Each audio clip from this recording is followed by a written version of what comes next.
یا خواندنê 2016-2017 dubare guhorên li Kulîja Akrê hatin kirin û bû ev sale jî Kulîja Zanist û Perwerde bûtaka Kulîja Perwerdê li ser astê Zankoya Duhok li bajêrê Akrê û hev beşan li xwe digirît. Ji bo salanî bi biryareka serokê Encûmenê Wezîran her xwênkar û qutabiyekê li beşê navxwî vemînîtin dê ku ji me 100,000 dînar cihêne wergirtin.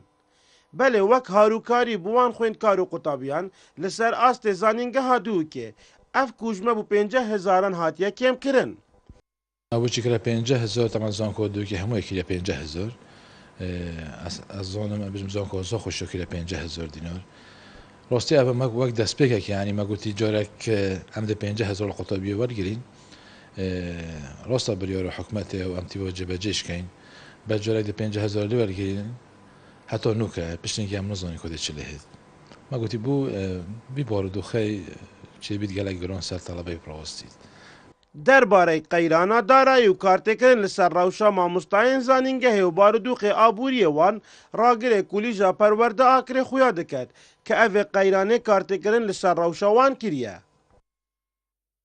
Min bigire hetoyê dî û mamostayê dî kartêkirina kirî bes hêvî dikin înşallah ev qeyrane taybetî bû meselê mûçeyê û taybetî bû mamostayê Zankoyê Wezareta Xandina bilind ev rêja paşekewtê biçek kêmtir lê bikin du biçek borê we ya aborî xweştir lê bêt. Hikûmeta Herêma Kurdistanê di vê qeyrana darayî de li bere hêdî zankoyên hikûmî û mîrî mîna zankoyên ehlî biket û her car pare li xwendkaran bihên wergirtin bû babet û xizmetekê. İsmaîl Seîd, Kanalê Badînan Sat, Akrê.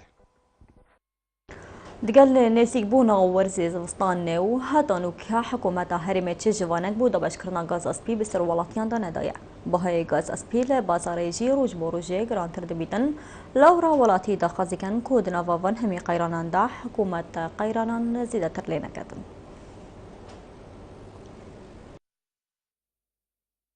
ورزê sermayê hêdî hêdiyê xwênêzik diket û sir û seqem jî li deverên çiyayî ser heldidet.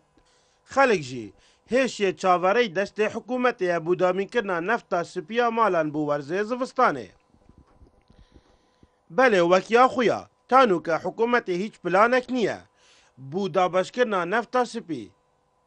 Lewra rûjane bihayê neftê li bazarî giran dibît û tanûke li snûrê bajêrê Akrê nêzîkî 200 litrên nefta spî bi 130 ta 140,000 dînara ye û di vê qeyranê da welatî nikarin bikirin û daxwaz li hikûmetê dikin. Ew nefta bi hezan dihête firûtin bi wan bihête dan. ندنقوا بس نفتها يا كادي كان جدوا باشكن وناتش ورقة بماضينا حتى اللي دونا بربرس الميت أكري إيك اللي دون نادن كادي كان جي نفتة دوبين كان حتى في قوي طبعا بيت في آخر شيء فهمت اشتكي هي نقول نفط يعني نفط بس وزستان هات بنفط هر ناقتي وناقتيتن ومشكلة ما هنفتيش نيا بس هر سندا نفط نهش مشكلة نتسنكم ما حكومات نينا ما قانون نينا بعض خرقك ويخو عصابي كبار بويا في الدنيا كس بري فقير لبانيا وفقيرش بيدانجي وهر بجار دي قاعد بس اگه فقير هستا سخو وچی شهر بریندار ده هیت ميدانه يعني ابتشتناي تقبول كردن معاش بين عالم بخنا افتكري بس معاش خانيش انت في قاويش معاش هيبات صار ميور قلت هيبات بين دو شش وهبت وهاشت مسور نقلت هيبات صالات وش متهار معاش ور نقلتين ابى صالك متهار معاش ور قلتين خانيشي بيش مارقا شهيدا انفال بمعاش نم معاش ناد نوجع كذا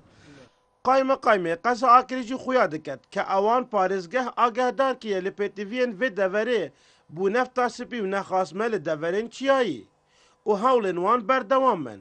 û wiha dibêje li snûrê parêzgeha Duhokê pêtivî bi 6 milyon litrên neftê heye. وكي بيزانين ما هي محتاجي 6 مليون لتر حتى افروكا احتمال حتى 15 مليون لتر هات يا دابين كدن بو خزانه ريفريا 8 باريزغا دو كده الدسبيك دي منطقه شاخاوي دنه حتى هو خلاص بن ان شاء الله فتره نزيك دا دي دفردجي بو هنا دابش كدن که حکومت اون ريفريا وانا یا مشكله هند دوباره بطاقه سروشني یک بطاقه بده توزيع کردن یک برمیل بو همیا بده تختیه کردن بو همی خزانه. li Salabûrî hikûmeta Herêma Kurdistanê peymana pêdana ek bermîlê nefta spî bê beramber bi welatan dabû. Belê beramber vê yekê jimare duya pilêtê hate navbirin û welatî jî bûne qurbanî.